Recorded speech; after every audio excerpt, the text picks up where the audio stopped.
Hello YouTube, this is Curry here with another review for you guys. I know two in the same day, but I'm trying to get them done as quickly as possible before I forget about the games that I just beat. So without further ado, let me just get into it. This review is going to be on Peace Walker.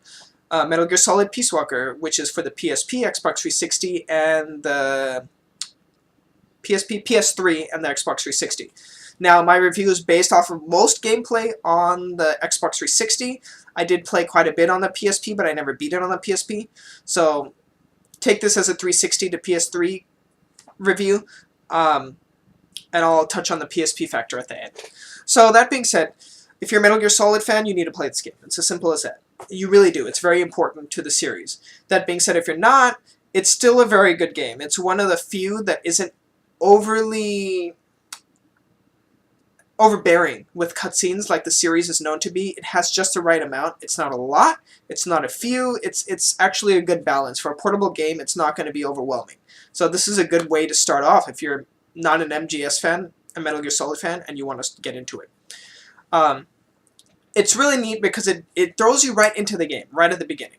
You start off as his character Snake. For those of you who don't know, I don't want to say too much, but he's some kind of hero-ish from Metal Gear Solid 3 who's done some special things.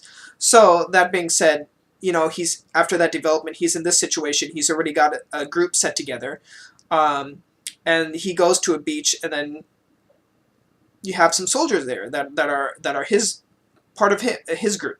So then the guy who's training them says, "Hey, Snake, why don't you come here and help show them how it's done by a pro?" And that's how your training gets into play. Like, it gives you a quick walkthrough of how to play the game, how to use CQC, close quarters combat, things like that. Just very quick. It's not overbearing. You'll be done with it pretty quick. And then you jump in, and then you jump into the main game. It was a good way to do the training without being, just this virtual reality place or something like that a lot of games do, or just something not related. So that being said, the missions actually were really nice because while it is a continuous game and you are visiting areas that you've been to and you are progressing through these areas, interestingly, for those of you that are going to play it on the PSP, it's really nice because you can play it in chunks. In fact, when you play a mission and you face a boss, it ends right there. And then you could save and then continue later if you want, and the boss is always its own mission. Little things like that really help make sure that as a portable player, you don't have to sit for long sessions to play. Like, each mission usually takes 10 to 15 minutes max to do, if you're doing it right. So that being said, that's great. I love that. For console players, you'll probably sit through 2 to 3 missions at a time, depending on how you play. But that was really cool. The comic book style cutscenes are really nice. Once again, this is coming from a portable perspective. It's not very resource intensive, so they were able to do a lot of artistic freedom that way, which is really neat. They're still voice acting. It's all voice acted, which is great. And their cutscenes are interactive, which is nice. So think of like context-sensitive cutscenes, kind of like God of War has when you're fighting bosses, where you press buttons when things happen. Similar thing in here, but in the comic book style. It was really cool. Portables, it's great because it fits the style. For consoles, it's a very nice style, but you'll feel like sometimes it would have been nice to have a 3D cutscene because it would have worked fine.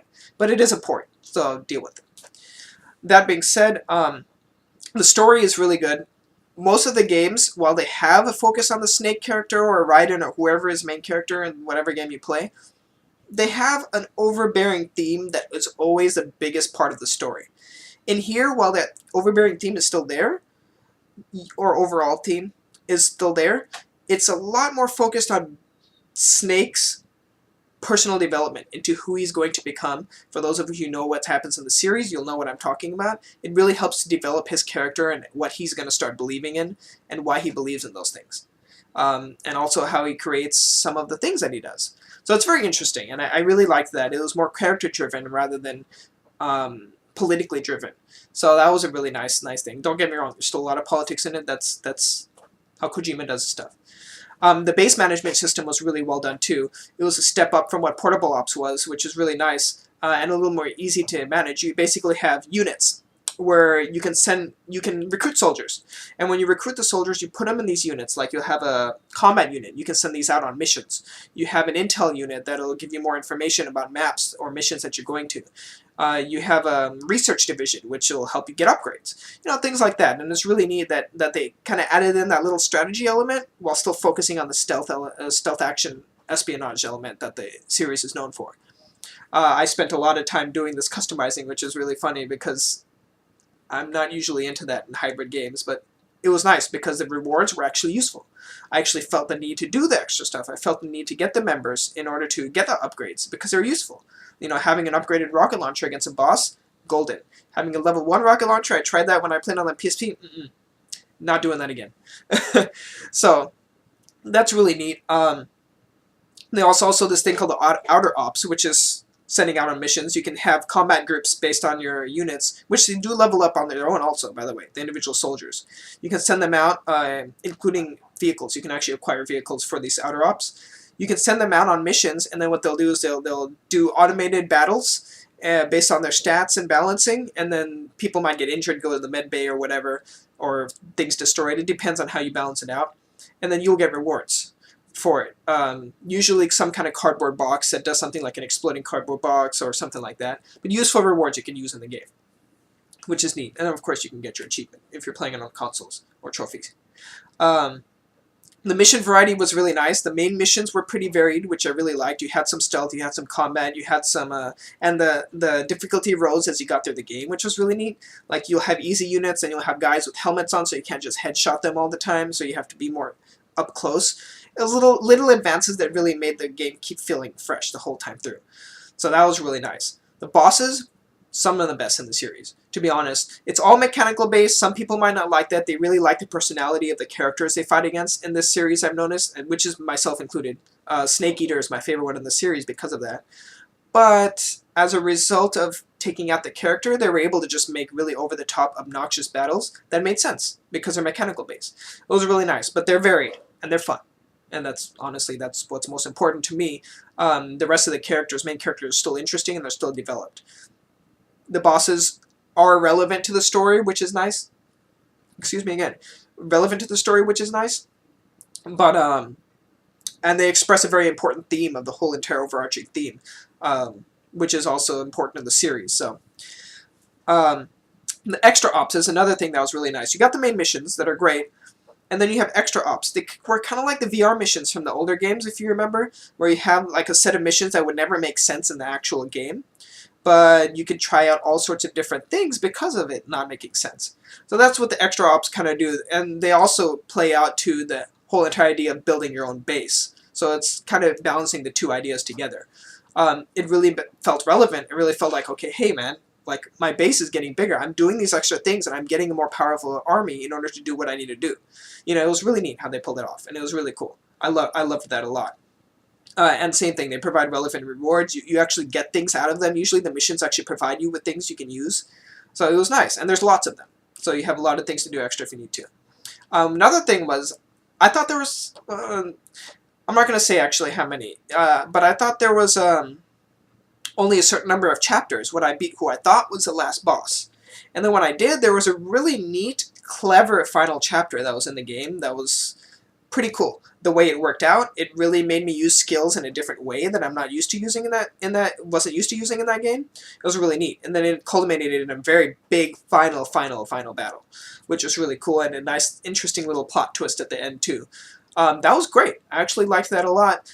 My biggest complaint though was that they did this, they dragged it on a little. Like, I felt like I was doing these missions and it was too much. But it was a clever way to approach it, and I still liked it in the end.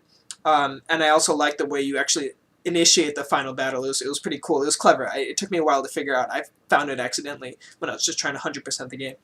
So you might have to look it up if you don't get any of the cues in the game and you don't make the connections. So that was something I really liked about it. The controls are actually really good for a console. A lot of times you get a portable port, they don't really work very well. This wasn't the case here. It actually was pretty well done. I was pretty impressed. I didn't feel like I was having trouble controlling it. It does still feel a little clunky since it was a portable port, so when I'm aiming I don't feel like I have a precise aim, but it's still good enough. And it's much better than like like Resident Evil Revelations, for example. It's clear that was a 3DS game, and it feels like it when I play it. So that was one of my issues I had with that I didn't have with this.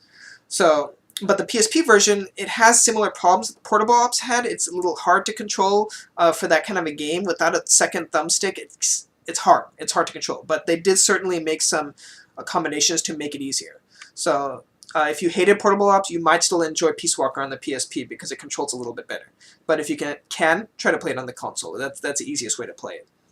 But yeah, so the game takes the best from Portable Ops and the best from Metal Gear Solid 4 as far as controls and the way the game plays and everything, meshes them in together into a very good portable experience.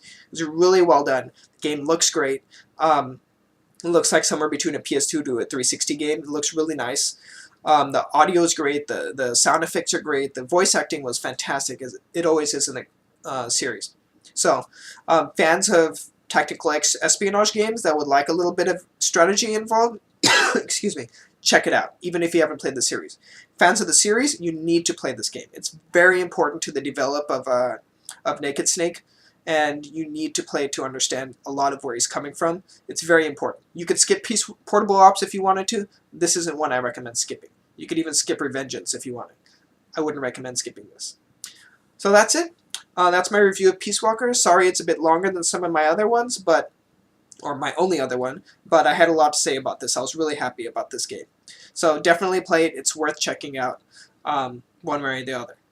Thank you for watching, and I'll see you guys around. This is Curry, signing out.